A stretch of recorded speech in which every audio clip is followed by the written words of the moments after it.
भगवान किसे कहते हैं? भ ग वा न। ठीक है समरिया। यही नहीं, अभी और सुनिए। ऐश्वर्यस्य समग्रस्य धर्मस्य यशुषः श्री ज्ञान वैराग्य चैव षड्नाम भगितीर्णः। 6 लक्षण जिनमें हो ये भगवान है।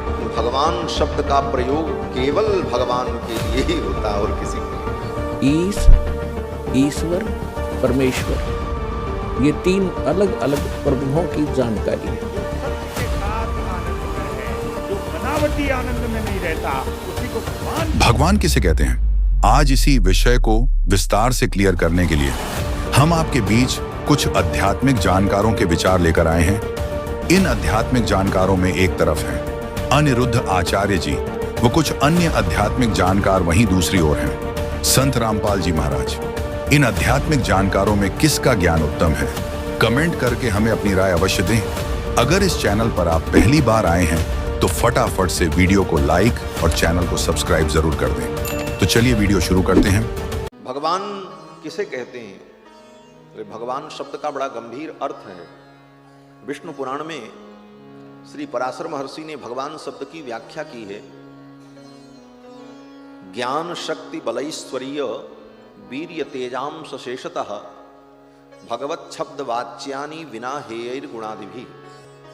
ज्ञान, शक्ति, बल, ऐश्वर्य, वीर्य और तेज, ये 6 गुण संपूर्ण रूप से जिसके अंदर विद्यमान हो उसको भगवान कहते हैं। ये भगवान शब्द का अर्थ है। ज्ञान, शक्ति, बल, ऐश्वर्य, वीर्य और तेज, ये 6 गुण जिसके अंदर परिपूर्ण रूप से विद्यमान हो उसे भगवान कहते हैं। और भगवान की परिभाषा क्या है? बोले उत्पत्ति प्रलयम चैव भूतानाम अगतिम गतिम वेत्ति विद्याम अविद्याम च सवाच्यो भगवानिति। उत्पत्ति, अनंत अनंत सृष्टि की उत्पत्ति और अनंत अनंत सृष्टि का प्रलय। उत्पत्ति प्रलयम चैव भूतानाम अगतिम गतिम, और इस सृष्टि में जितने अनंत अनंत प्राणी हैं उन प्राणियों की गति, उन प्राणियों के कर्म, उन प्राणियों के अनंत अनंत जन्मों के अनंत अनंत कर्म और अनंत अनंत कर्मों के अनंत अनंत फल, इन सब विषयों को जो प्रतिक्षण जानता रहता है, ऐसे सर्वज्ञ तत्व को भगवान कहते हैं। उत्पत्ति प्रलयम चैव भूतानाम अगतिम गतिम वेत्ति विद्याम अविद्याम च सवाच्यो भगवानिति, उसको भगवान कहते हैं। अब कोई किसी को भगवान बना दे, ये भी भगवान वो भी भगवान, ठीक है, लेकिन भगवान शब्द का प्रयोग केवल भगवान के लिए ही होता है और किसी के लिए नहीं। और के लिए जो भगवान शब्द का प्रयोग है वो लाक्षणिक है। लाक्षणिक का मतलब औपचारिक।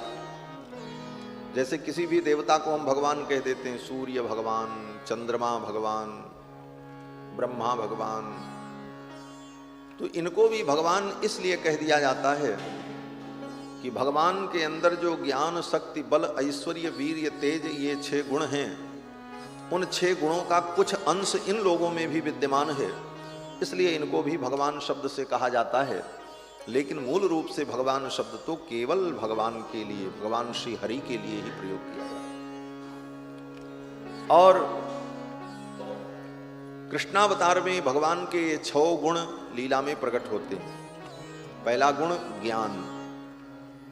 ज्ञान देखना है तो देखो, कृष्णावतार में भगवान ने महाभारत युद्ध में अर्जुन को 1 घंटे में गीता सुनाई, एक मुहूर्त में। 18 अध्याय गीता, 700 श्लोक भगवान ने अर्जुन को सुनाया। 1 घंटे का प्रवचन जो भगवान का है उसमें कितना ज्ञान भरा है, आज तक दुनिया के विद्वान उसको पढ़ करके पूर्ण रूप से समझ नहीं पाए। भ ग वा न। भासे भूमि।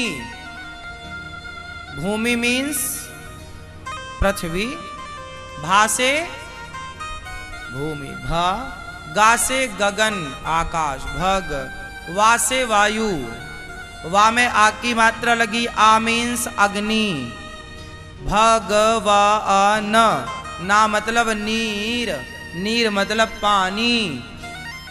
तो भासे, जोर से भासे, भूमि, गासे, वासे, आसे, नासे, नीर, नीर मतलब पानी। तो ये जो पंच तत्व हैं, पृथ्वी, जल, वायु, अग्नि, आकाश, यही है ईश्वर का स्वरूप, यही है भगवान। जल क्या है? बोलो, जल क्या है? पानी क्या है? बोलो, जल क्या है? जीवन। जल ही प्राण है, जल ही जीवन है। बताओ, जल के बिना क्या हमारा तुम्हारा जीवन संभव है? उत्तर दो। तो जल कौन है? भगवान श्रीमन नारायण का नाम क्या है? नारायण। नारायण, नार कहते हैं जल को, जो जल में शयन करें, जो जल में वास करें, उनका नाम नारायण है। तो जल कौन है? साक्षात ईश्वर का ही स्वरूप जल है, जल ही प्राण है।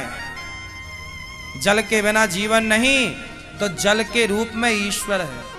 दोस्तों, अभी आपने सुने इन सभी आध्यात्मिक जानकारों के आध्यात्मिक विचार। आइए अब सुनते हैं संत रामपाल जी महाराज के आध्यात्मिक विचार। ईश, ईश्वर, परमेश्वर, ये तीन अलग अलग प्रभुओं की जानकारी है। ब्रह्म, परब्रह्म, परम अक्षर ब्रह्म, इन्हीं को अन्य शब्दों में सरपुरुष, अक्षर पुरुष, परम अक्षर पुरुष या परम अक्षर ब्रह्म कहो।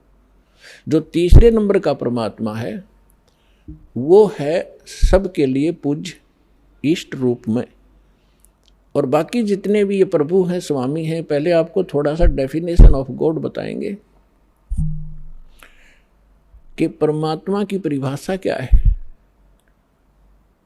हम जैसे गणेश जी को भी देव कहते हैं, गणेश देव। ब्रह्मा जी को भी हम भगवान कहते हैं, विष्णु जी को भी भगवान कहते हैं, शंकर जी को भी हम देव कहते हैं, महादेव कहते हैं।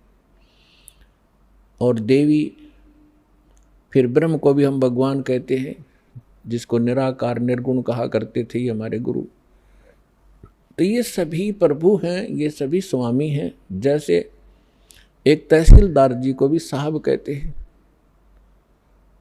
एक डिप्टी कमिश्नर को भी साहब कहा जाता है, कमिश्नर भी साहब कहलाता है।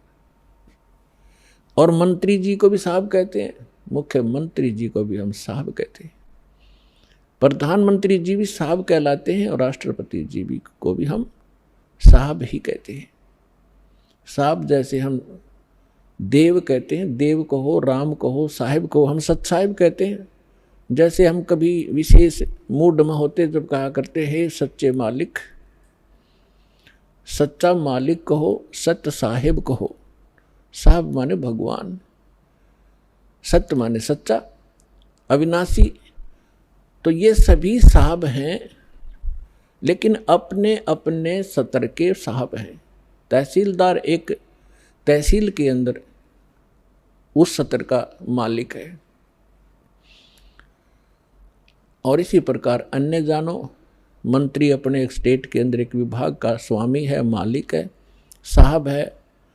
इसी प्रकार मुख्यमंत्री एक राज्य का साहब है, प्रधानमंत्री कई राज्यों के ऊपर मालिक है, साहब है। ऐसे राष्ट्रपति जी को जानो। तो इसी प्रकार ये जितने भी देव हैं अपने सत्र पर ये आदरणीय हैं। जैसे तहसीलदार जी है, उसको भी आप प्रणाम कीजिए, आदर से व्यवहार कीजिए, वो भी आपका काम करेगा।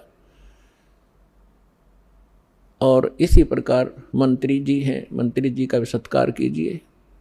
यदि आपका प्रधानमंत्री जी के साथ संपर्क है तो ये कहने की आवश्यकता नहीं, ना बताने की, कि नीचे के साहब फिर कितनी आसानी से काम किया करते हैं। करना तो उन्होंने ही है। तो आज आपका मेल उस समर्थ शक्ति से हो चुका है, और जो उस समर्थ शक्ति की शरण में आ जाते हैं, फिर नीचे के जितने भी राम हैं, जितने भी ये देव हैं, आपके काम को बहुत आसानी से करते रहे। करना इन्होंने ही है,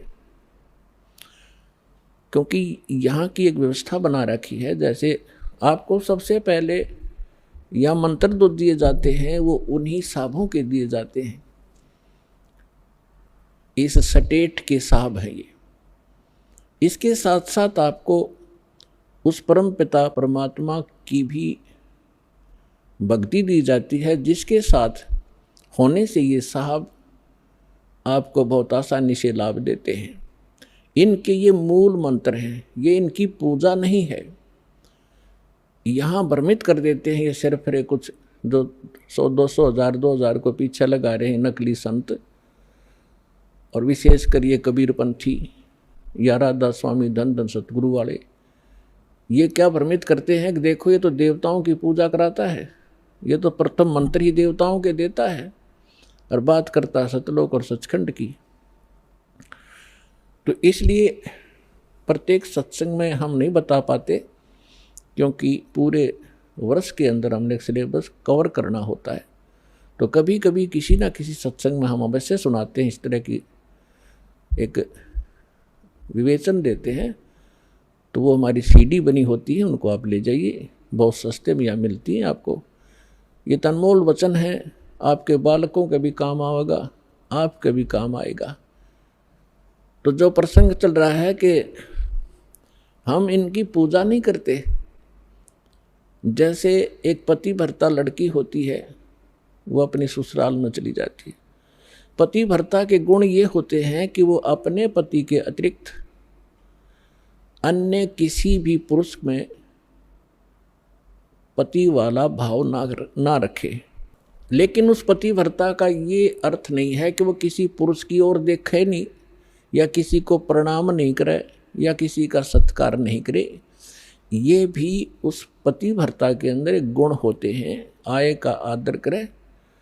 जैसे जेठ है, जेठानी है, ससुर है, सास है, छोटी बड़ी ननंद है, देवर हैं, उन सब का यथोचित आदर करे, उनके सत्कार करे, उनका काम करे। बर्तन धोने हैं, रोटी पौनी है, और कोई 100 काम करने हैं, तो उनको यथोचित सत्कार करे, मृदु भाषा प्रयोग करे, तो वो पति भर्ता सही है। और दूसरे शब्दों में वो पति भर्ता ठीक है, अपने पति के अतिरिक्त अन्य से 16 माथे ना बोले, तो वह पति भर्ता नहीं, वह कड़ियारी है, क्योंकि वो सारे घर में झगड़ा करवा देगी। तो इसलिए हम भगत भी तभी होंगे और पति भर्ता पद पर तभी चलेंगे जब हम सभी जितनी भी शक्तियां हैं उनका यथोचित आदर करेंगे। तो वो पति भर्ता पत्नी जब लड़की अपने सह परिवार में रहती है, ज्वाइंट फैमिली में, तो तब तक वो इतना अच्छा व्यवहार करती है, सबके साथ मेल रखती है, देवर के बच्चों को भी अपने जैसा समझती है, जेठ के बच्चों को भी अपने जैसा समझती है। उनको ऐसा नहीं लगता कि जैसे हम पराये से हों। तो लेकिन उसका जो भाव है अंदर से, वो अपने पति के साथ होता है। और उसका पता उसको तब चलेगा जब वो डिवाइड होंगे, भिन्न भिन्न होंगे भाई, तो तब पता चलेगा उसकी आस्था किसमें थी। अपने हिस्से के सारे कटोरी गिलास चम्मच तक उठा ले जाएगी, अपने मकान में धर लेगी, एक चम्मच भी ना छोड़ा दूसरों की ओर, और अपने पति के साथ चली जाती है। तो उस समय उस पति भर्ता का पता चला वह पूजा किसकी करे थी। तो इसी प्रकार हम यहाँ एक सह परिवार है हमारा, ये ब्रह्मा विष्णु महेश, ये देव हैं और यहाँ के अधिकारी हैं। ये एक विभागीय मिनिस्टर हैं इस एक ब्रह्मांड के अंदर। ब्रह्मा जी रजोगुण विभाग के, विष्णु जी सतोगुण विभाग के, और शंकर जी तमोगुण विभाग के। और इन अन्य जो देव हैं जैसे गणेश जी हैं, दुर्गा जी है, इनके भी हमारे इस अध्यात्म मार्ग में बहुत सहयोग है।